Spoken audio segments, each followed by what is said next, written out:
The 80s and 90s marked a breakthrough on British TV, with Caribbean communities being represented on much-loved programmes like Desmond's and The Real McCoy. They transmitted humour while simultaneously bringing invaluable topics such as society and relationships to the forefront. The 21st century, however, saw the demise of these much-loved family-orientated programmes. Instead, a new genre of gritty street dramas and films were created, often focusing on gangs, violence and an evident breakdown of the traditional family unit. Last week, CaribDirect hosted its third The Caribbean A New seminar at the Dominica High Commission in South London. The panel included guests such as Akin Salami from OHTV, Marcus Ryder from BBC Scotland and actor Amel Amin. Dignitaries such as the High Commissioner for Dominica also attended. The focus of the event was Caribbean invisibility on British TV and cinema screens. I think now when you look on the networks, you don't see us. You know, we are invisible. We're invisible to our children. It's all right for some of us who are older. We have memories of Empire Road, No Problem, and all the shows that went before, The Real McCoy. But what are our children going to be talking about? And I think that's where we're now trying to be very deliberate and have the same intention. What you're not seeing are people living deep, positive, interesting lives, ordinary stories about the rich width of human life. All we're being projected with is negative images. I mean, you pick up your Evening Standard every day. On the front page, there's going to be something about gangs and stuff like that. The only time you pretty much see a black person on screen is in the news doing something wrong in society or negatively doing something stereotypically in a TV show.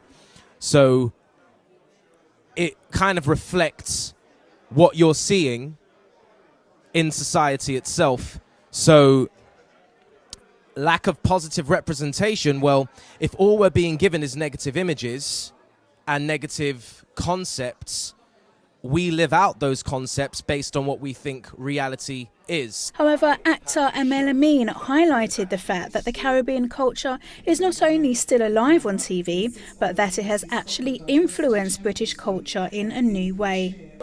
It's alive. You know where it's alive? In the youth, in the kidulthoods, in the adulthoods, in the top boys, not in the storylines. Let's put that to aside for a second. But the culture. We have immersed ourselves so heavily in British culture, influenced British culture so much that it's become so part of British culture that people forget that it's us, Wagwan, what's going on, you cool. All of these little isms, you know, belong to the Caribbean first. Frustrated with the negative portrayal of Caribbeans, Samuel wrote, produced and directed his own show, All About the Mackenzies.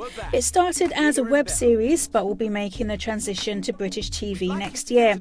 The show focuses on issues that have been absent on TV for Caribbean communities for decades, such as the family unit. It also provides positive representations and injections of humour. It inspires a lot of people to see a success story from the ground up, because, you know, this started on no money. It doesn't take money to write a script. It started on no money. I did it all myself with the help of a few talented people. In May 2013, Sankofa Televisual achieved the UK broadcast of the first TV series from the Caribbean in 20 years and the first one ever from Barbados. The series is called Keeping Up with the Joneses. The Caribbean Invisibility event outlined several key points, such as the lack of Caribbean representation on TV, which is attracting more people online, acting as an alternative media platform. Overall, the main consensus was create your own platform and write your own script. Be proactive about the change you want to see.